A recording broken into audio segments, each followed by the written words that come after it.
और फटाफट क्लास से जुड़ेंगे। अब क्लास को स्टार्ट किया जाएगा।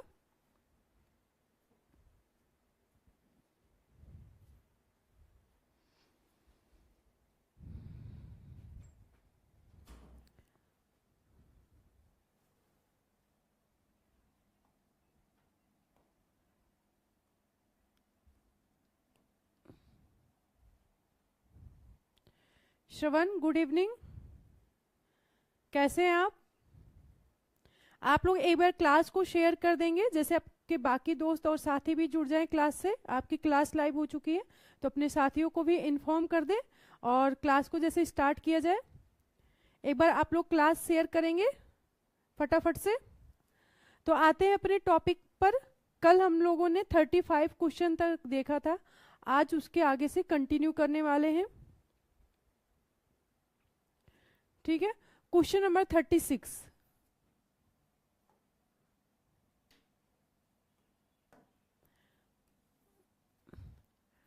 अपनी राष्ट्रवादी प्रतिक्रिया में भारतीय संविधान के निर्माताओं ने अल्पसंख्यकों के हितों तथा भावनाओं के महत्व को कम करके आका, यह कथन किसका है? आंसर करेंगे। अपनी राष्ट्रवादी प्रतिक्रिया में भारतीय संविधान के निर्माताओं ने अल्पसंख्यकों के हितों तथा भावनाओं के महत्व को कम करके आका है, यह कथन किसका है? देखेंगे। मोरिस जोन्स का, हार्डग्रेव जूनियर का, अलेक्जेंड्रोविच का या आइवर जेनिंग्स का? किसका हो सकता है यह कथन? तो क्वेश्चन नंबर 36 का डी ऑप्शन आपका करेक्ट आंसर होगा। यह कथन है आइवर जेनिंग्स का। आइवर जेनिंग्स का मानना था कि भारतीय संविधान निर्माताओं ने जो है अल्पसंख्यकों के हितों और भावनाओं के महत्व को कम करके आका है। ये किसने माना था? आइवर जेनिंग्स ने। तो यह कथन किसका है? आइवर जेनिंग्स का है। आगे बढ़ेंगे। Next question number 37। किसने कहा था कि बहुत इंपॉर्टेंट क्वेश्चन है आपका, यहां से प्रश्न आपका कई बार पूछा गया है। तो देखेंगे किसने कहा था संविधान सभा कांग्रेस थी और कांग्रेस भारत। यह कथन किसका था? देखेंगे। ऑस्टिन का, C.R. एटली, विंस्टन चर्चिल या लॉर्ड माउंटबेटन। यह कथन किसका था? आंसर करेंगे। तो ये कथन था आपका ग्रेनविल ऑस्टिन का। ग्रेनविल ऑस्टिन जो थे उन्होंने कहा था कि संविधान सभा कांग्रेस थी और कांग्रेस भारत। यह कथन ग्रेनविल ऑस्टिन का था। आगे बढ़ेंगे। क्वेश्चन नंबर 37 का आपका ए ऑप्शन करेक्ट आंसर होगा। और यह उन्होंने कहां पर कहा था? अगर इनके बुक का नाम पूछ ले तो उनकी इसका जो वर्णन मिला था, जो आपने ग्रेनविल ऑस्टिन जी ने यह कथन कहां पर कहा था, तो उनकी जो पुस्तक थी the Indian constitution, the Indian constitution.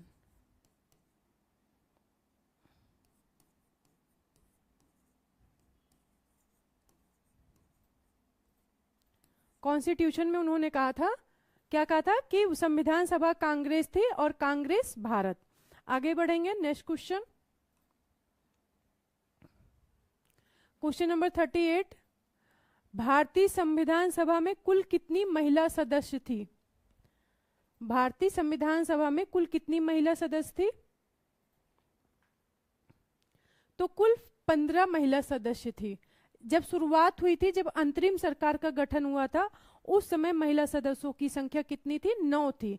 पर जब संविधान सभा का गठन हुआ, उस समय जब निर्वाचित संविधान सभा हमारी बनी, तो उस समय कुल महिलाओं की संख्या कितनी थी? 15। तो भारतीय संविधान में कुल कितनी महिला सदस्य थी? 15। Question number 39। संविधान सभा की प्रांतीय संविधान समिति का अध्यक्ष कौन था? इंपॉर्टेंट है। अब ये आपकी समिति से प्रश्न है, तो देखेंगे संविधान सभा की प्रांतीय संविधान समिति का अध्यक्ष कौन था? Doctor B.R. Ambedkar, Pandit Jawaharlal Nehru, doctor Rajendra Prasad, Sardar Patel. तो प्रांतीय समिति के जो अध्यक्ष थे वो कौन थे? सरदार पटेल थे। जैसे कि संघ समिति के पंडित जवाहरलाल नेहरू थे संघ समिति के, पर प्रांतीय समिति के कौन थे? सरदार पटेल। आप लोग एक बार क्लास को शेयर करेंगे, ठीक है? आप लोग एक बार फटाफट से क्लास को शेयर करेंगे।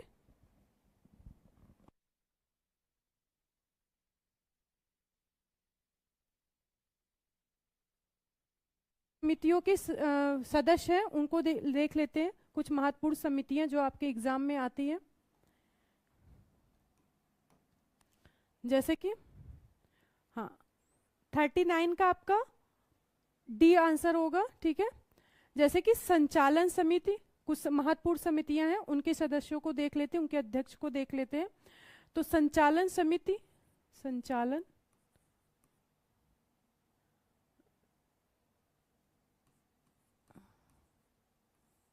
संचालन समिति,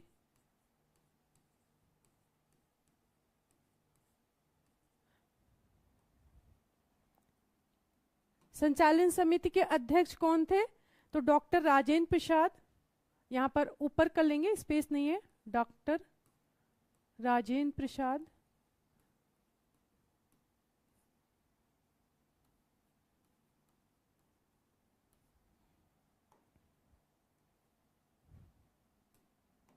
फिर आपके आते हैं ओके संघी संविधान समिति,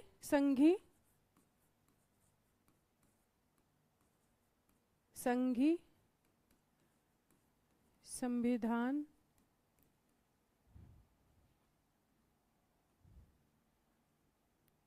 समिति के अध्यक्ष, समिति का शॉर्ट में लिख दे रहे हैं, आप लोग समझ लेंगे, ठीक है?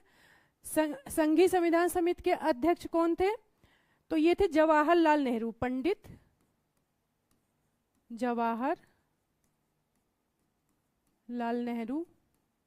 क्योंकि यहां से फैक्ट के रूप में कोई प्रश्न बहुत बनता है तो पता होना चाहिए। फिर आपके जैसे प्रांतीय समिति के सरदार पटेल थे, जो आपका प्रश्न में पूछा गया है। इसी तरीके से प्रारूप समिति अगर पूछ ले, प्रारूप समिति के अध्यक्ष कौन थे? तो सभी को पता होगा, हमारे doctor B R Ambedkar ji थे, डॉक्टर बी आर अम्बेडकर।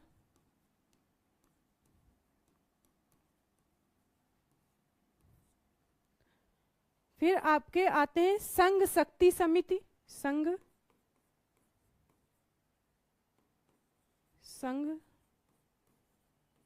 शक्ति समिति के अध्यक्ष कौन थे? तो संघ अगर कहीं भी आ जाए, संघी दिख जाए, जैसे कि यहां पर आपको संघी दिख रहा होगा, संघी दिख जाए या आपको संघ दिख जाए, इसके अध्यक्ष कौन हम रहेंगे? जवाहरलाल नेहरू जी। नेहरू।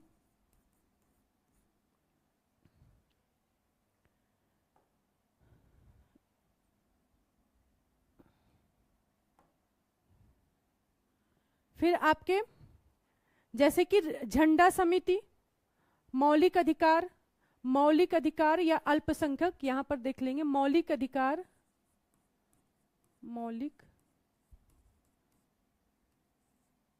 अधिकार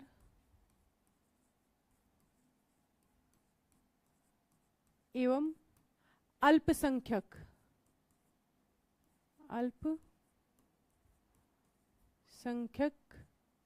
समिति के अध्यक्ष कौन थे? पटेल जी थे, सरदार वल्लभ भाई पटेल। यहां पर ध्यान दीजिएगा, एक आपका होता है मौलिक अधिकार एवं अल्पसंख्यक समिति, और एक आपका होता है मौलिक अधिकार के उप समिति, और एक होता है आपका अल्पसंख्यक का उप समिति। तो समिति पूछेगा, अगर आपका मौलिक अधिकार और अल्पसंख्यक के समिति के अध्यक्ष पूछेंगे तो आंसर होगा सरदार वल्लभ भाई पटेल। पर अगर पूछ ले उप समिति, तो उप समिति में आपका आंसर बदल जाएगा, वहां पे आपका क्या हो जाएगा? जेबी कृपलानी, उप समिति में आ जाएगा आपका जेबी कृपलानी।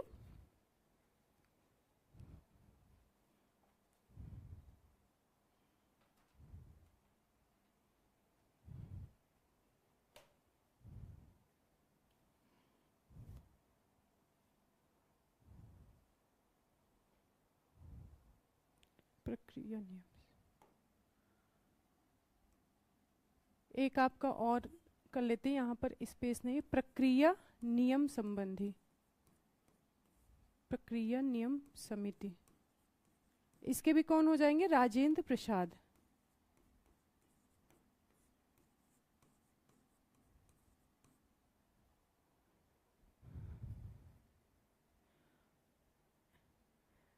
दीपेश, जय श्री कृष्णा।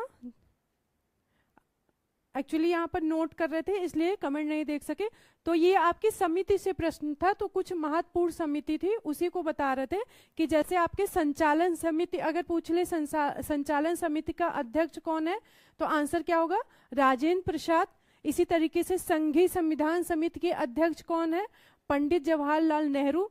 संचालन समिति जैसे आपका हो गया प्रारूप समिति के अध्यक्ष कौन है? Doctor BR Ambedkar.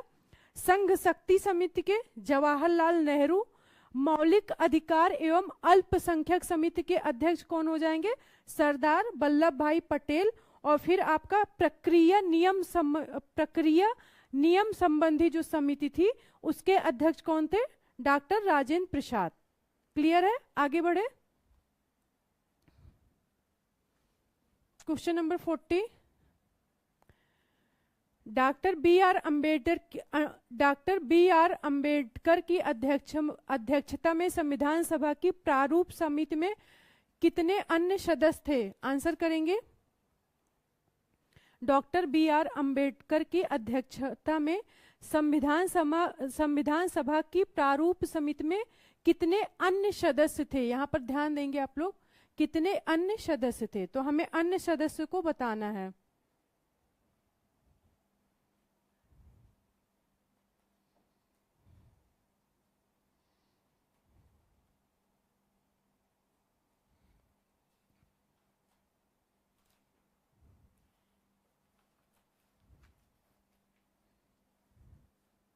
तो 6 थे, इसका आंसर होगा बी ऑप्शन आपका करेक्ट आंसर होगा 6। कौन कौन था? राइट, वो हाँ बी श्रवण राइट। कौन कौन था? एन गोपाल स्वामी आयंगर, कृष्णा स्वामी अय्यर, ठीक है, KM मुंशी, फिर आपके हो जाएंगे मोहम्मद सादुल्ला, DP खेतान, BL मित्र। ठीक है, कौन कौन था? पहले तो आपके हो जाएंगे एन गोपाल स्वामी आयंगर, फिर आपके हो जाएंगे अल्लादी कृष्णा स्वामी अय्यर, फिर आपके KM मुंशी, मोहम्मद सादुल्ला, DP खेतान और BL मित्र। यहां पर थोड़ा सा आप लोग ध्यान देंगे, BL मित्र जो आपके थे, BL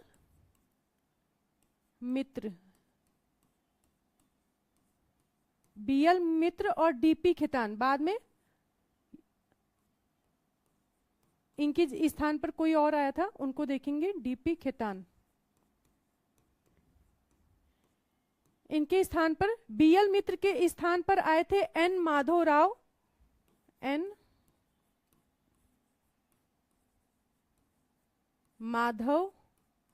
राव, और DP खेतान की जगह कौन आया था? DP खेतान की जगह आए थे TT कृष्णामाचारी, TT कृष्णामाचारी। तो कुल 6 सदस्य थे, उन 6 सदस्यों के नाम बताए गए आपको। कौन कौन? एन गोपाल स्वामी आयंगर, BL मित्र की जगह कौन आया था उनके स्थान पर? N माधव राव। DP खेतान की जगह, क्योंकि DP खेतान की मृत्यु हो गई थी, तो इनके स्थान पर TT कृष्णामाचारी आए थे। KM मुंशी, मोहम्मद सादुल्ला, अल्लादी कृष्णा स्वामी अय्यर। और कुल 7 सदस्य थे, पर अंबेडकर जी को छोड़कर कुल कितने सदस्य थे? 6। तो अन्य सदस्य यहां पर पूछे गए, तो अन्य सदस्य आपके 6 हो जाएंगे। आगे बढ़ेंगे। Next question, question number 41। संविधान सभा ने डॉक्टर बी आर अंबेडकर की अध्यक्षता में प्रारूप समिति का गठन कब किया था? Vipin, good afternoon.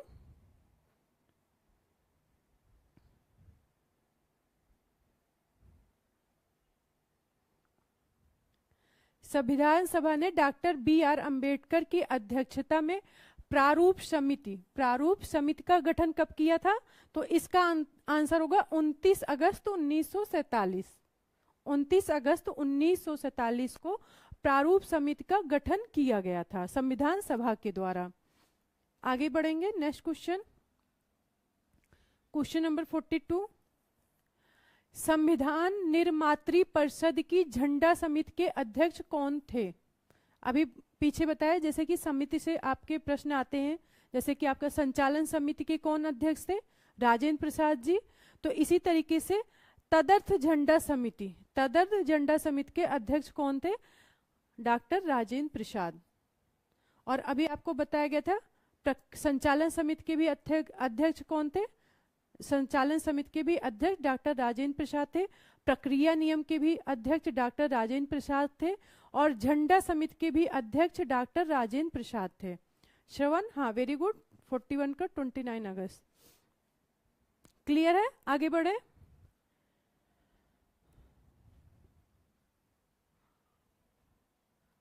आप कल के जो टॉपिक रह गए थे उसके क्वेश्चन जो बचे हुए थे वो अभी आपको कराया गया, और आज का जो टॉपिक है वो अब स्टार्ट होता है। संविधान के स्रोत और संविधान के भाग से हम लोग प्रश्न हल करने वाले हैं। तो देखेंगे क्वेश्चन नंबर फर्स्ट से, ये हमारे संविधान के स्रोत से है कुछ प्रश्न। भारत के संविधान में उद्देशिका का विचार कहां से लिया गया है? भारत के संविधान में उद्देशिका का विचार कहां से लिया गया है? आंसर करेंगे। तो इसका आंसर हो जाएगा आपका यूएसए के संविधान से। हमारी जो प्रस्तावना का विचार है, जो हमारी प्रस्तावना है जिसे हम उद्देशिका भी कहते हैं, इसको कहां से लिया गया है? अमेरिका से लिया गया है। यूएसए के संविधान से इसे लिया गया है। आगे बढ़ेंगे, नेक्स्ट क्वेश्चन, क्वेश्चन नंबर 2। भारतीय राजनीतिक व्यवस्था में इनमें से कौन सर्वोच्च है? भारतीय राजनीतिक व्यवस्था में इनमें से कौन सर्वोच्च है? सर्वोच्च न्यायालय, संविधान, संसद, धर्म। तो इसका आंसर क्या होगा? हमारे यहाँ कौन सर्वोच्च है? संसद सर्वोच्च है, संविधान सर्वोच्च है, या क्या सर्वोच्च है? तो हमारे यहाँ जो है संविधान सर्वोच्च है। जैसे कि ब्रिटेन में क्या है? ब्रिटेन में संसद सर्वोच्च है, पर हमारे यहाँ क्या है? संविधान सर्वोच्च है। क्योंकि जो भी राजनीतिक व्यवस्था के लिए जो भी शक्ति मिली है राजनीतिक व्यवस्था की, वो कहाँ से मिली है? संविधान के द्वारा मिली है। तो शासन के सभी अंग को जो शक्ति और अधिकार मिला हुआ है वो कहाँ से मिला हुआ है? संविधान से मिला हुआ है। इसलिए हमारे यहाँ क्या है? हमारे यहाँ संविधान सर्वोच्च है। आगे बढ़ेंगे, नेक्स्ट क्वेश्चन, जस्ट मिनट, पानी पी लेते तब तक आप लोग आंसर करें।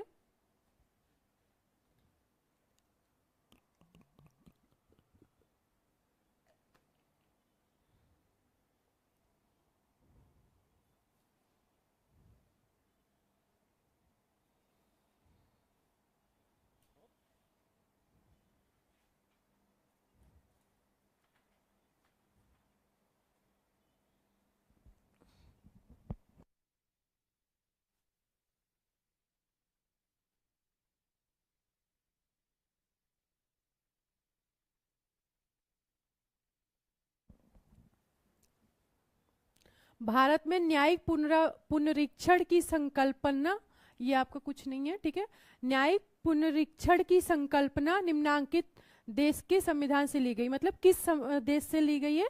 तो ये आपके संयुक्त राज्य अमेरिका से ली गई है, ठीक है। न्यायिक पुनरीक्षण हो गया आपका, ठीक है। और आपका क्या हो गया? प्रस्तावना हो गया, मौलिक अधिकार हो गया, राष्ट्रपति पर महाभियोग हो गया। ये सब कहाँ से लिया गया है? ये सब अमेरिका से लिया गया है। उपराष्ट्रपति, राष्ट्रपति, राष्ट्रपति पर महाभियोग, न्यायिक पुनरावलोकन, मौलिक अधिकार, जो आपका सर्वोच्च न्यायालय है, उच्च न्यायालय है, ये सब कहाँ से लिया गया है? अमेरिका के संविधान से लिया गया है। आगे बढ़ेंगे, next question, question number 4। Bharat की संघात्मक व्यवस्था संघवाद किस देश की पद्धति पर आधारित है? जो हमारी संघात्मक व्यवस्था है वो किस देश की पद्धति पर आधारित है? आंसर करेंगे कनाडा, यूनाइटेड किंगडम, संयुक्त राज्य अमेरिका, आयरलैंड।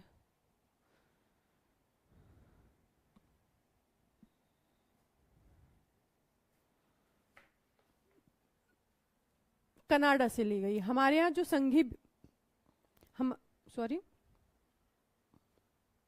हमारे यहाँ जो संघीय व्यवस्था है और जो संघात्मक व्यवस्था अपनाई गई है वो कहाँ से ली गई है? कनाडा से, क्योंकि अमेरिका की जो संघीय व्यवस्था है वो हमारे देश से बहुत अलग है। तो हम अमेरिका की संघीय व्यवस्था ना अपनाकर किस देश की संघीय व्यवस्था अपनाए? कनाडा की। तो हमारे यहाँ जो संघात्मक व्यवस्था है वो कनाडा से ली गई है। आगे बढ़ेंगे, नेक्स्ट क्वेश्चन, क्वेश्चन नंबर 5। भारतीय संविधान में राज्यों का संघ की संकल्पना को प्राप्त किया गया है। भारतीय संविधान में राज्यों के संघ की संकल्पना किस देश के संविधान से मतलब लिया गया है या प्राप्त हुआ है? तो देखेंगे अमेरिका के संविधान से, ऑस्ट्रेलिया के संविधान से, ब्रिटिश नॉर्थ अमेरिका अधिनियम से, यहां पर कर लेंगे कनाडा।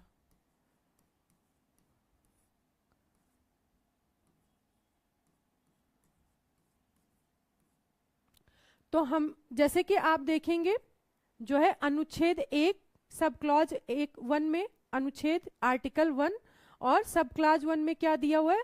भारत, इंडिया, अर्थात भारत क्या है? राज्यों का संघ है। तो आर्टिकल 1 में और उसके सब क्लॉज 1 में क्या दिया गया है? इंडिया अर्थात भारत क्या है? राज्यों का संघ है। तो इसकी संकल्पना किस देश से ली गई है? कनाडा से ली गई है। ब्रिटिश नॉर्थ अमेरिका अधिनियम से, ब्रिटिश नॉर्थ अमेरिका अधिनियम के से प्रेरित है। और ये ब्रिटिश नॉर्थ अमेरिका किसे कहते हैं? कनाडा को कहते हैं। ठीक है, कनाडा को। क्वेश्चन नंबर 5 का सी ऑप्शन आपका करेक्ट आंसर होगा। श्रवण, 5 का सी आंसर होगा।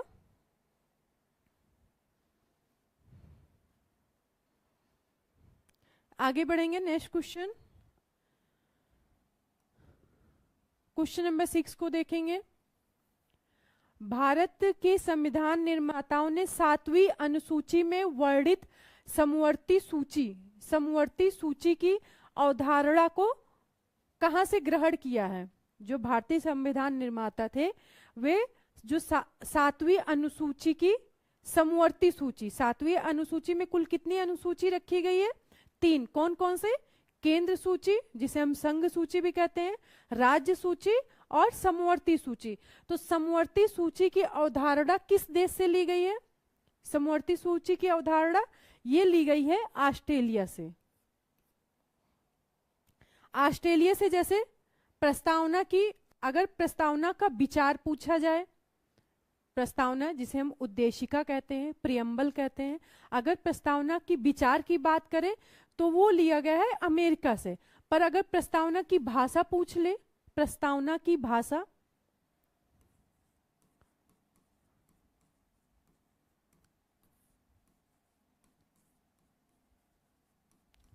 तो ये आपका लिया गया है ऑस्ट्रेलिया से। कहां से?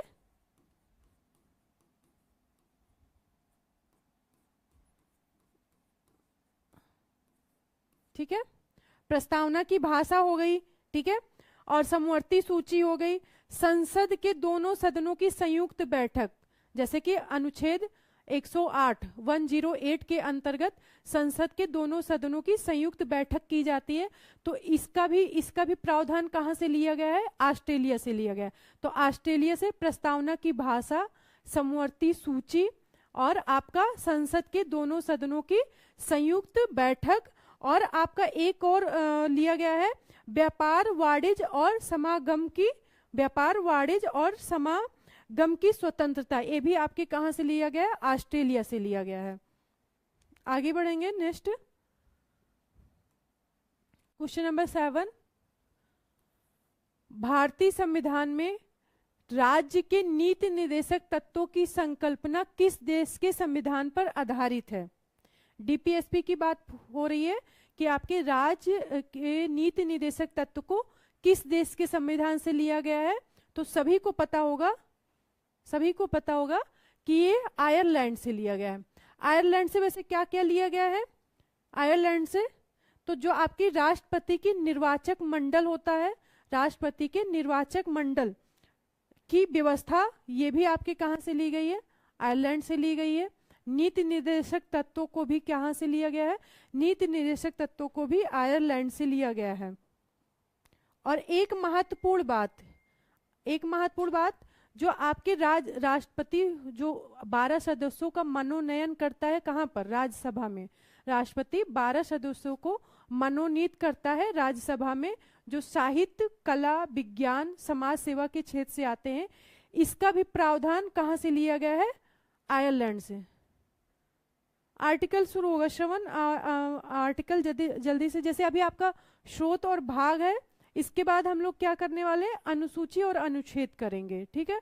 तो आर्टिकल इसके बाद, इसके जस्ट अगला टॉपिक आपका आर्टिकल ही होगा, उसमें हम आर्टिकल और अनुसूची को देखेंगे, ठीक है। तो राज्यसभा में जो राष्ट्रपति द्वारा 12 सदस्यों का मनोनयन किया जाता है, उसका प्रावधान किस संविधान से लिया गया है? आयरलैंड के संविधान से। आयरलैंड से इसके अलावा क्या लिया गया है? नीति निर्देशक तत्व। इसके अलावा आयरलैंड से क्या लिया गया है?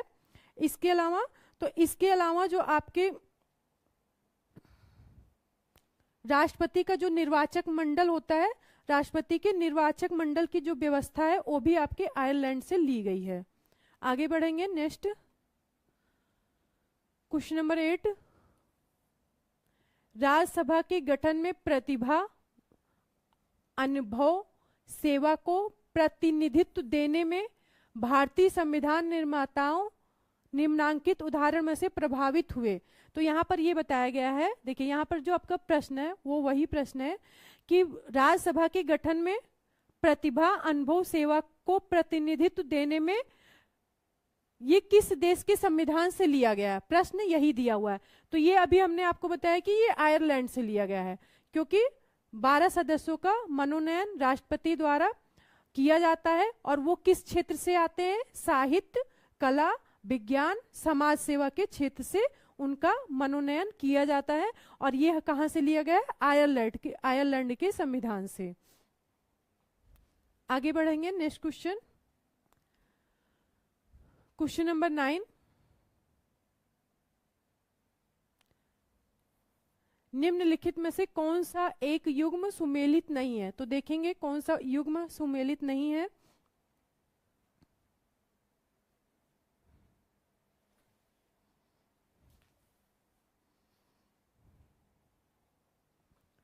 मौलिक अधिकार को कहां से लिया गया है?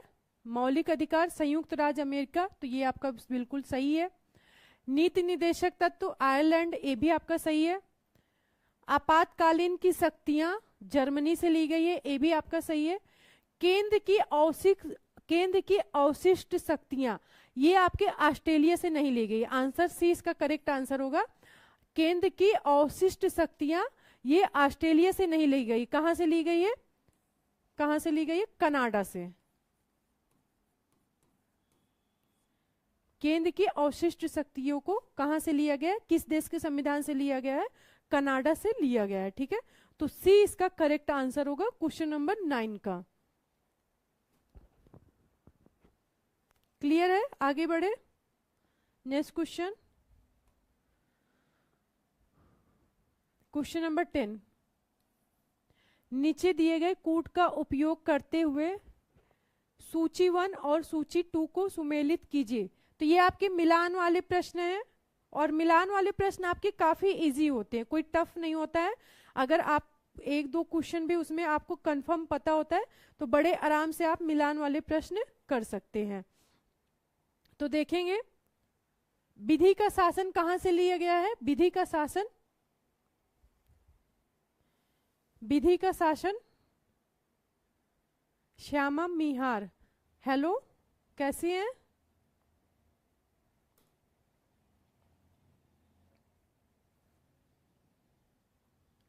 विधि का शासन आपका इंग्लैंड से लिया गया है, तो ए का 2 होगा ऑप्शन में। देखिए ए का 2 पहले ही ऑप्शन में आपको दिख रहा, तो यही आपका आंसर होगा, लेकिन आगे भी देख लेते हैं। विधि द्वारा स्थापित प्रक्रिया, यहां पर ध्यान देंगे, थोड़ा सा टाइपिंग मिस्टेक है, इसे आप लोग ब्रेक कर लेंगे। विधि द्वारा स्थापित प्रक्रिया कहां से ली गई है? तो विधि द्वारा स्थापित प्रक्रिया आपकी जापान से ली गई है। अच्छा ये आंसर नहीं होगा क्योंकि यहां पर नीचे होगा, सॉरी। ए का क्या होगा? ए का 2 विधि द्वारा स्थापित प्रक्रिया, ये आपके जापान से ली गई है। तो जब बी का आपका क्या हो जाएगा? बी का 3, तो यहां पर ए का 2 बी का 3, डी ऑप्शन इसका करेक्ट आंसर होगा। आगे देखते, राष्ट्रपति के विचारार्थ, यहां पर यहां वाला मैटर आपका यहां पर चला गया है, तो यहां से आप लोग इसे रिलेट कर लेंगे। राष्ट्रपति के विचारार्थ राज्यपाल द्वारा विधेयक सुरक्षित रखना, ये किस देश के संविधान से लिया गया है? तो ये आपके कनाडा से लिया गया है। कहां से? कनाडा से। तो सी का 4, फिर आपका लास्ट वही बचता है, विस्तृत उभयनिष्ठ सूची। उभयनिष्ठ सूची का मतलब क्या है पता है आप लोगों को? जो आपकी समवर्ती सूची होती है उसी को उभयनिष्ठ सूची यहाँ पर कहा गया है। और समवर्ती सूची का प्रावधान किस संविधान से लिया गया है? तो आपके ऑस्ट्रेलिया के संविधान से लिया गया है। ठीक है, कहां से लिया गया है? ऑस्ट्रेलिया के संविधान से लिया है। तो आपका डी ऑप्शन इसका करेक्ट आंसर होगा। विधि का शासन इंग्लैंड, विधि द्वारा स्थापित प्रक्रिया जापान, राष्ट्रपति के विचारार्थ राज्यपाल द्वारा विधेयक सुरक्षित रखना, आपका आंसर क्या हो जाएगा? 4 कनाडा। और विस्तृत उभयनिष्ठ सूची, इसी को हम क्या कहते हैं? समवर्ती सूची। समवर्ती सूची जो आपके 7वीं अनुसूची में दिया हुआ है। और समवर्ती सूची में जो आपके विषय होते हैं उस पे केंद्र और राज्य दोनों कानून बना सकते हैं। पर अगर एक ही विषय पर दोनों कानून बनाते हैं, केंद्र और राज्य, तो केंद्र द्वारा बनाया गया कानून मान्य होता है। ठीक है, तो समवर्ती सूची में आपके जो विषय रखे जाते हैं उस पर केंद्र और राज्य दोनों कानून बना सकते हैं। फाइन, मैं ठीक हूं? क्लियर है? क्वेश्चन नंबर 10 का डी आंसर होगा। श्यामा का आंसर आया, वेरी गुड। अब देखेंगे क्वेश्चन नंबर 11। भारतीय संविधान में मौलिक कर्तव्य का विचार कहां से लिया गया है? भारतीय संविधान में मौलिक कर्तव्य का विचार कहां से लिया गया? श्यामा आप क्वेश्चन नंबर भी साथ में डालें, ठीक है? इससे ये कंफर्म नहीं हो पाता कि आप जो है कहां से, मतलब आपने कौन से प्रश्न का उत्तर दिया है, तो क्वेश्चन नंबर साथ में डालेंगे तो क्लियर रहेगा।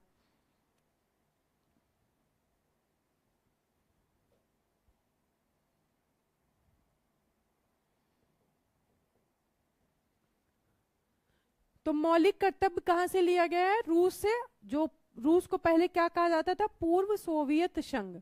रूस को पहले पूर्व सोवियत संघ कहा जाता था। तो भारतीय संविधान में मौलिक कर्तव्य का विचार सोवियत संघ से, रूस से लिया गया है। और मौलिक कर्तव्य जो आपका था वो हमारे मूल संविधान का भाग नहीं है। मौलिक कर्तव्य हमारे मूल संविधान का भाग नहीं है, बल्कि इसको बाद में 42वें संविधान संशोधन 1976 द्वारा क्या किया गया था? हमारे संविधान में जोड़ा गया था।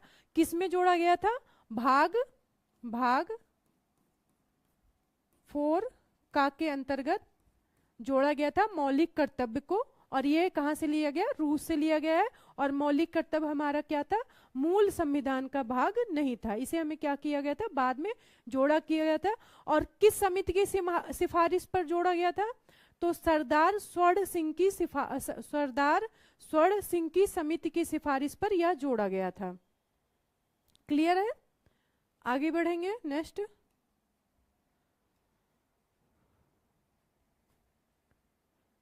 आप लोग को क्वेश्चन लगा रहे, कैसा लग रहा है क्वेश्चन? आप लोग को अच्छा लग रहा है, मतलब कर पा रहे हैं आप लोग? या आप लोगों ने जैसे पढ़ रहे हैं तो अभी भूल रहा है, या क्या लग रहा है आपको? स्थिति क्या लग रही है कि भूल रहा है या आपको बिल्कुल याद है?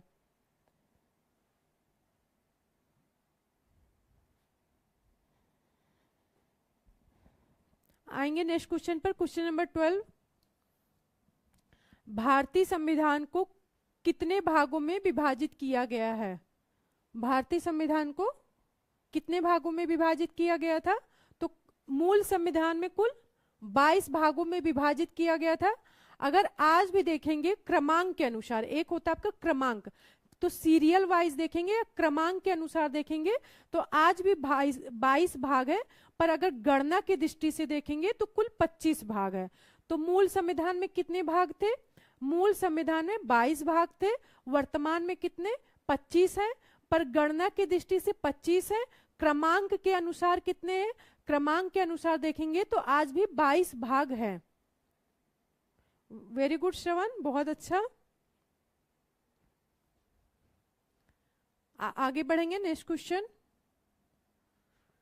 क्वेश्चन नंबर 13, निम्नलिखित में से कौन एक सुमेलित नहीं है? देखेंगे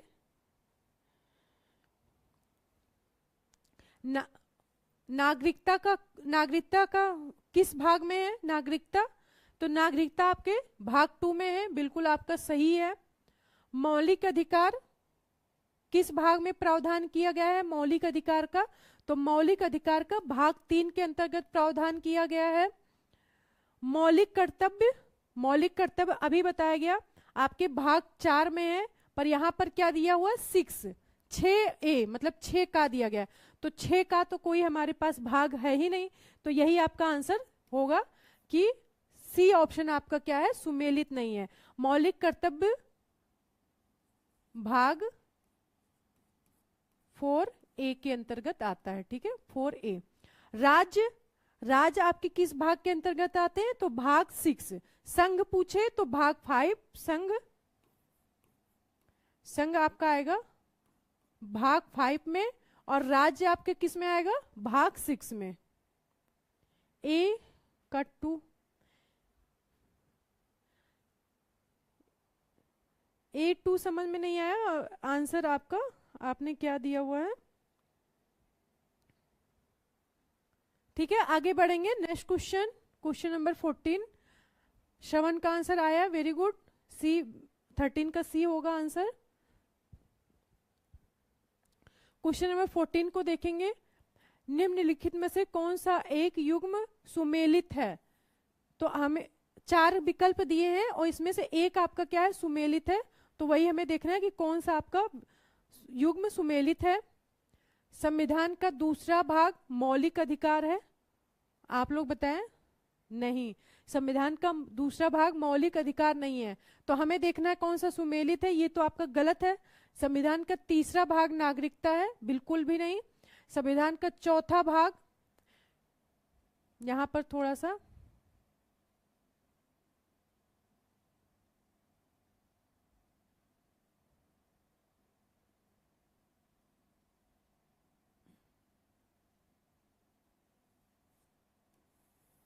संविधान का चौथा 4A, यहां पर समझ लीजिए 4A है आपका, 4 का, ठीक है। संविधान का चौथा भाग 4 का मौलिक कर्तव्य है, सही, तो आपका यही आंसर सही होगा, ठीक है, ये आपका आंसर सही होगा। तो मौलिक अधिकार किस भाग में है? मौलिक अधिकार आपके भाग 3 में है, ठीक है, भाग 3 में। नागरिकता भाग 2। संविधान का राज्य के नीति निर्देशक तत्व किस भाग के अंतर्गत है? राज्य का नीति निर्देशक तत्व आपके भाग 4 का के अंतर्गत है, भाग 4 के अंतर्गत है। तो भाग 4 में आपका क्या आएगा? नीति निर्देशक तत्व। 4 का में मौलिक कर्तव्य, भाग 3 में मूल अधिकार, भाग 2 में नागरिकता, और भाग 1 में क्या है? संघ एवं उसके राज्य क्षेत्र। भाग 1 में क्या है देख लेंगे यहाँ पे। भाग 1 संघ और उसके राज्य क्षेत्र, भाग 1 के अंतर्गत संघ और उसके राज्य क्षेत्र का प्रावधान किया गया है। संघ उसके राज्य क्षेत्र। वर्तमान में कितने राज्य और केंद्र शासित प्रदेश है? वर्तमान में कितने राज्य और केंद्र शासित प्रदेश है?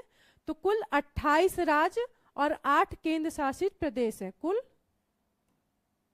28 राज्य और 8 केंद्र शासित प्रदेश हैं वर्तमान में। आगे बढ़े, नेक्स्ट।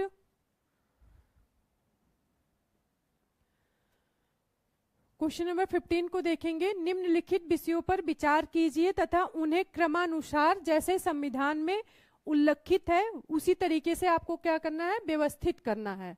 तो देखेंगे ये आपके क्रम वाले प्रश्न आ गए। तो देखेंगे सबसे पहले कौन सा क्रम होगा। संघ तथा उसका राज क्षेत्र। अभी बताया गया कि संघ और उसका राज क्षेत्र किस भाग के अंतर्गत है, भाग 1 में है, भाग 1 में है। फिर आपका क्या आएगा, नागरिकता। नागरिकता किस भाग में है, भाग 2 नागरिकता। नीति निर्देशक तत्व भाग 4 में। और मौलिक कर्तव्य भाग 4 का। तो अब इसे क्रम से लगाएंगे तो सबसे पहले आपका क्या आएगा, पहला ऑप्शन आएगा, ठीक है। फिर इसके बाद आपका क्या आएगा, तीसरा ऑप्शन आएगा। फिर आपका इसके बाद क्या आएगा, फोर्थ ऑप्शन आएगा। और इसके बाद आपका सेकंड ऑप्शन आएगा। तो ए ऑप्शन इसका करेक्ट आंसर होगा। हाँ, 28 स्टेट और 8 केंद्र शासित प्रदेश है। क्वेश्चन नंबर 15 का आंसर क्या हो जाएगा, ए इसका राइट आंसर होगा। सबसे पहले आपका कौन सा ऑप्शन आएगा, पहला। फिर उसके बाद आपका तीसरा, फिर आपका चौथा और उसके बाद दूसरा।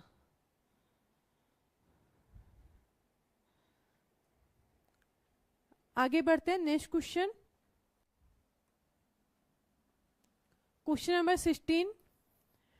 निम्नलिखित में से कौन सा एक सुमेलित नहीं है। तो देखेंगे कौन सा सुमेलित नहीं है। पॉलिटी की क्लास हो रही है, ये पॉलिटी की आपकी क्लास हो रही है। रंजन, आप पहली बार क्लास में आए हैं क्या?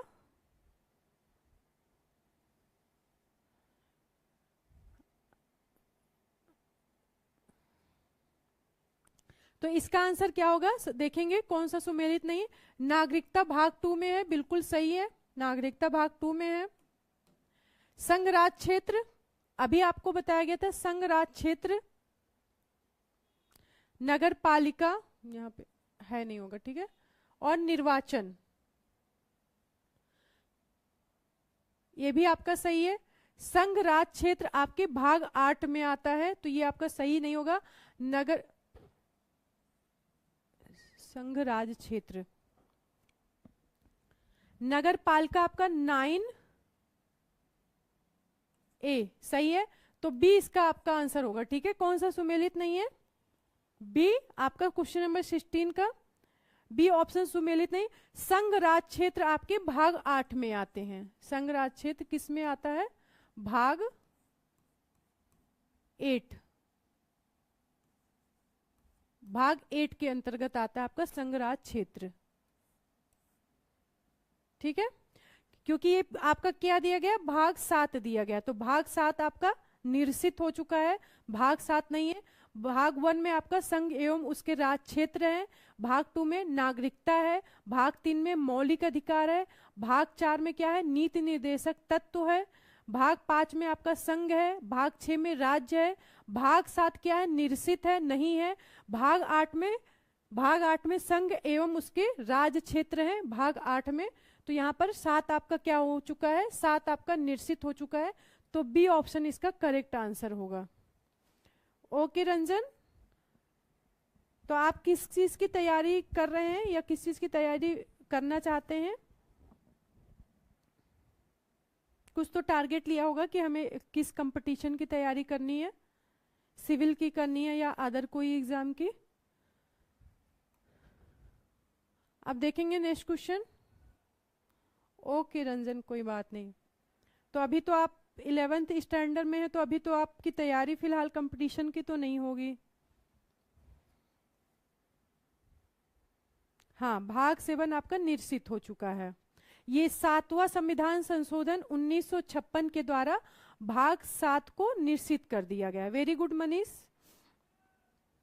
Question number 17। सूची 1 और सूची 2 को सुमेलित कीजिए।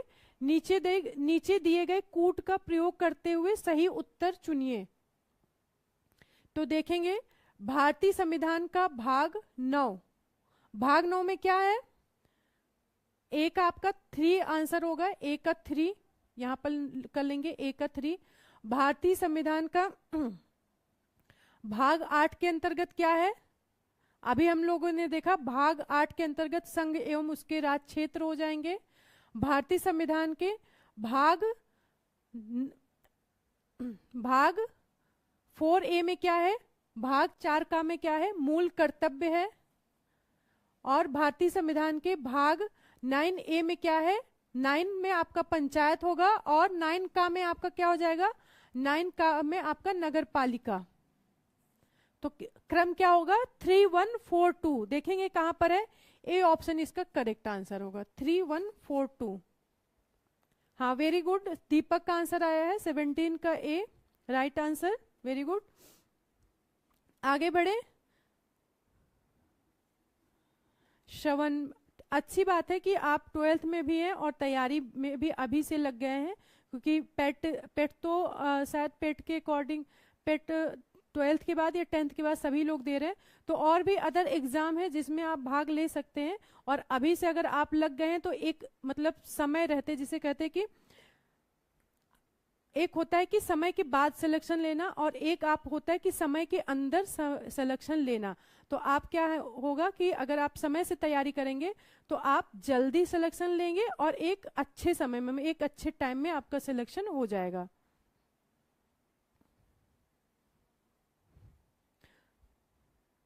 ट्वेल्थ के बाद या 12th से ही अगर आप लोग तैयारी शुरू कर देते हैं तो आपकी तैयारी एक, जब आप ग्रेजुएशन कंप्लीट करते तब तक बहुत तैयारी अच्छी हो जाती। और ऐसे में जो लोग समय से तैयारी करते हैं उन्हीं लोग का सिलेक्शन जल्दी होता है। आप लोगों ने सुना होगा कि 21 साल मतलब 22 साल 23 साल में लोगों ने पहले अटेम्प्ट में जो है यूपीएससी आपका क्लियर कर लिए। तो ये वही लोग होते हैं जिन जो अपनी तैयारी समय से पहले शुरू कर देते हैं, मतलब 12th से ही वो अपनी तैयारी शुरू कर देते हैं। तो वो फिर उनको बहुत समय नहीं लगता है। फिर जैसे यहाँ आके लोग दिल्ली में या आप इलाहाबाद में बहुत सालों साल से लोग तैयारी कर रहे हैं, तो सालों साल से इसीलिए लग जाता है क्योंकि एक पढ़ाई के बाद वो गैप बहुत ज़्यादा कर देते हैं। इस वजह से अगर समय से आप लोग तैयारी करेंगे तो सिलेक्शन भी समय से आपका होगा। तो अभी से लगे रहिए। और श्रवण, हम कहेंगे कि आप तो तैयारी कर रहे हैं, एनसीईआरटी भी साथ में आप पढ़िए, ठीक है। एनसीईआरटी से आपका बेसिक और कॉन्सेप्ट क्लियर होता है। आगे बढ़ेंगे, नेक्स्ट क्वेश्चन, क्वेश्चन नंबर 18। निम्नलिखित में से कौन भारतीय संविधान के अंतर्गत सही सुमेलित नहीं है? भारतीय संविधान के अंतर्गत सही सुमेलित नहीं है, देखेंगे कौन सा। पंचायत भाग 9 के अंतर्गत है, बिल्कुल सही है। नगर पालिका भाग 9 का के अंतर्गत है, बिल्कुल सही। बीच में डैश होना चाहिए था, यहाँ पर डैश नहीं है, ठीक है, आप लोग करेक्ट कर लेंगे, यहाँ पर डैश होना चाहिए। सहकारी समितियां 9 खा के अंतर्गत है, बिल्कुल सहकारी समितियां भाग 9 के अंतर्गत है। और अधिकरण, अधिकरण जो है आपका अधिकरण आपके भाग 10 में नहीं है। अधिकरण जो है आपका ये गलत दिया हुआ है और यही आपका आंसर होगा, क्योंकि पूछा गया था कौन सा सुमेलित नहीं है, तो डी आपका विकल्प सुमेलित नहीं है। अधिकरण आपके भाग 14 का के अंतर्गत आता है, भाग 14 का के अंतर्गत आपका अधिकरण आता है। और 10 में क्या है, भाग 10 में क्या है, तो भाग 10 में है अनुसूचित और जनजाति क्षेत्र। भाग 10 में अनुसूचित एवं जनजाति क्षेत्र भाग 10 के अंतर्गत प्रावधान किया गया है, ठीक है। आगे बढ़ेंगे, नेक्स्ट क्वेश्चन,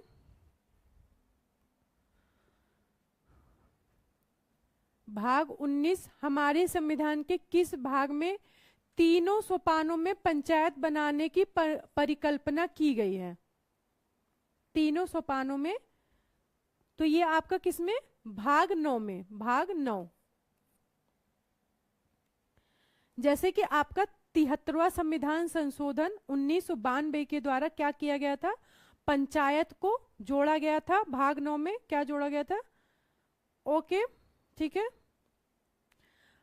73वां संविधान संशोधन 1992 के द्वारा क्या जोड़ा गया था, पंचायत जोड़ा गया था, पंचायती राज को जोड़ा गया था भाग 9 के अंतर्गत। और इसमें जो है व्यवस्था की गई थी कि 3 संकल्पना, जैसे कि आपके जिला ग्राम स्तर, मध्य स्तरीय स्तर और जिला स्तर, 3 सोपानों में जो है पंचायती राज की व्यवस्था की जाएगी। किस अनुच्छेद में, किस भाग में की गई थी, भाग 9 के अंतर्गत। हाँ वेरी गुड। और आपका ये जो संविधान था 73वां, ये लागू कब हुआ था, तो 24 अप्रैल 1993 को ये लागू किया गया था। अधिनियम आया कब था, अधिनियम आया था 1992 में, और लागू कब हुआ था, 24 अप्रैल 1993 को। हाँ आर्टिकल 40 बिल्कुल राइट, आर्टिकल 40 में प्रावधान किया गया। वेरी गुड, आगे बढ़ेंगे। Next question, question number 20। सूची 1 को सूची 2 के साथ सुमेलित कीजिए और नीचे दिए गए कूट से सही उत्तर का चयन कीजिए। मिलान वाले प्रश्न है। हाँ आपके जो डीपीएसपी आपका 36 से लेके 51 तक के जो प्रावधान किए गए हैं वो नीति निर्देशक तत्व के अंतर्गत प्रावधान किए गए हैं, और आर्टिकल 40 में आपका पंचायत का प्रावधान है।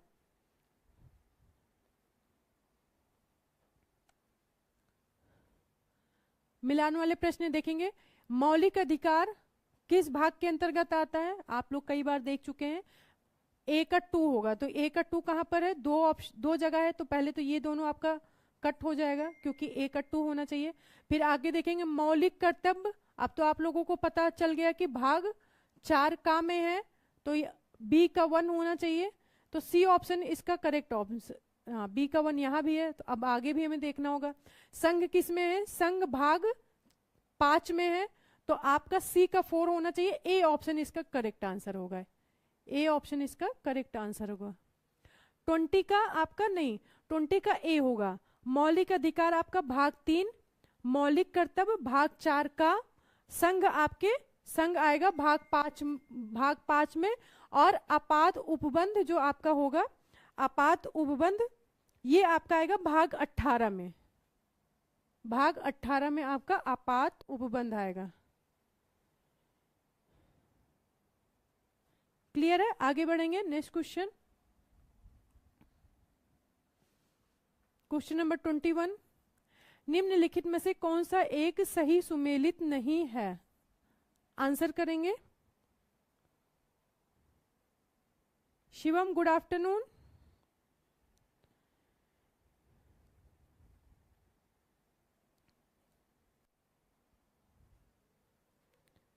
मूल कर्तव्य भाग 4 का में है, बिल्कुल सही है आपका। राज्य आपका किस में था, राज्य भाग 6 में, ये भी आपका सही है। भारत का महान्यायवादी, भारत का महान्यायवादी किस में है, तो ये आपका सही नहीं है, ठीक है, आपका सही नहीं है। संघ एवं राज्य के अधीन सेवाएं, संघ एवं राज्य के अधीन सेवाएं आपके भाग 14 के अंतर्गत आता है, तो ये आपका बिल्कुल सही है। भाग 14 में आपका क्या आता है, यहाँ पे 14 ऐसे कर लेंगे, ठीक है।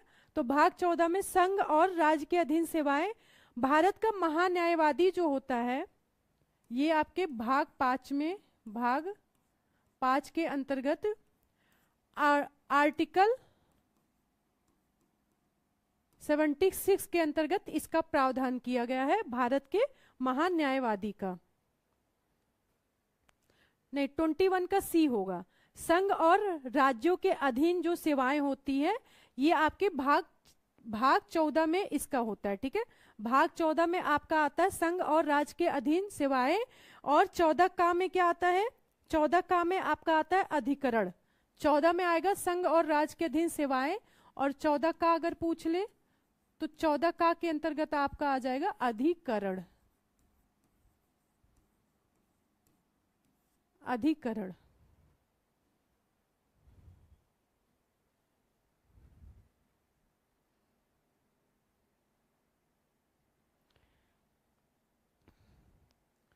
श्रवण, पहले तो आप इस चैनल से जुड़े रहें, यहाँ पे आपको समय समय पर मार्गदर्शन दिया जाएगा।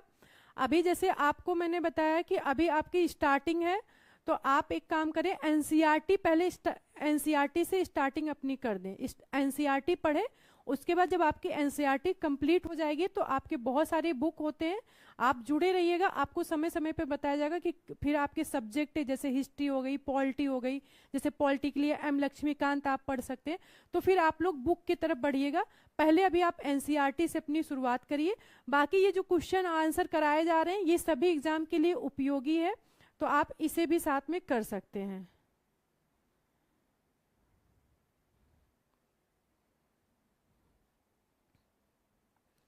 और अगर आपके यहाँ पे जैसे कि यहाँ पर फ्री ऑफ कॉस्ट आपकी तैयारी करवाई जा रही है पीसीएस के लिए और यूपीएससी दोनों के लिए, तो आप लोग यहाँ से अगर जुड़े रहते हैं तो बिल्कुल आपकी तैयारी इस चैनल से भी हो जाएगी।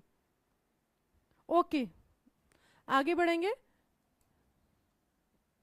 क्वेश्चन नंबर 22, निम्नलिखित में से कौन सा प्रावधान संविधान का भाग सही सुमेलित नहीं है?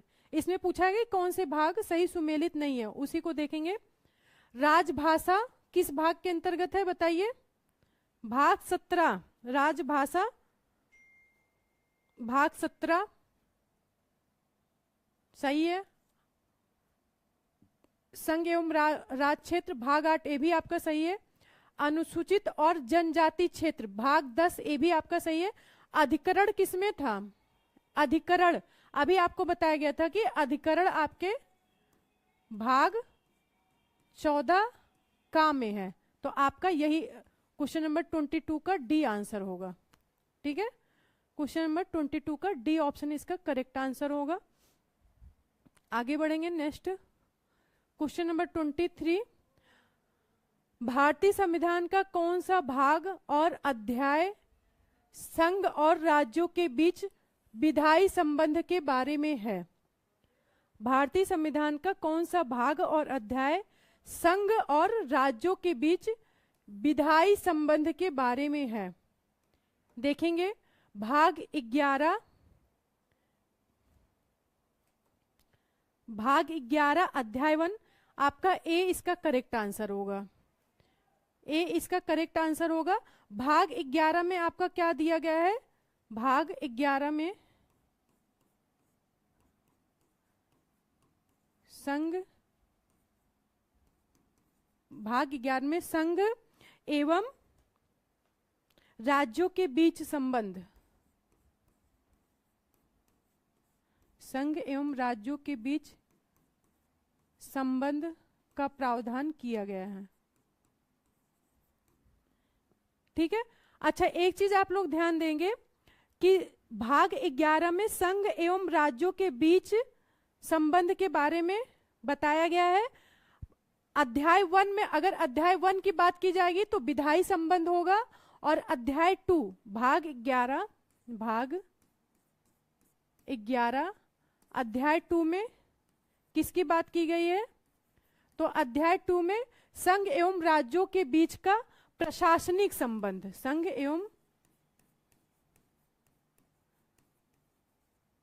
एवं राज्यों के बीच का प्रशासनिक संबंध के बारे में किसमें किया गया है? अध्याय 2 में। भाग 11 अध्याय 2 में प्रशासनिक संबंध की बात, मतलब प्रशासनिक संबंध का उपबंध किया गया है, और अध्याय 1 में विधायी संबंध का। शिव चौहान नमस्ते,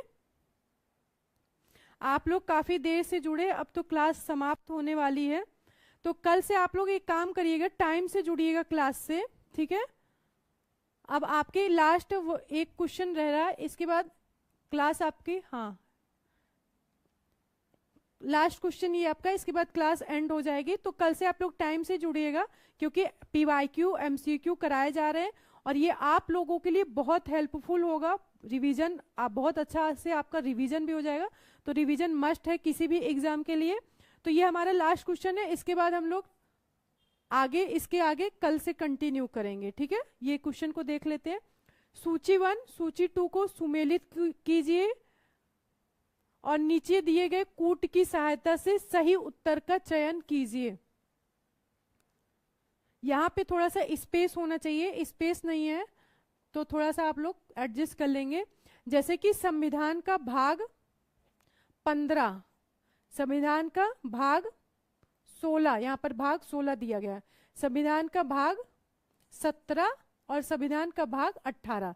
तो संविधान के भाग 15 में क्या है, ए का आपका 4 होगा, ए का 4। संविधान के भाग 15 में आपका क्या दिया हुआ है, निर्वाचन।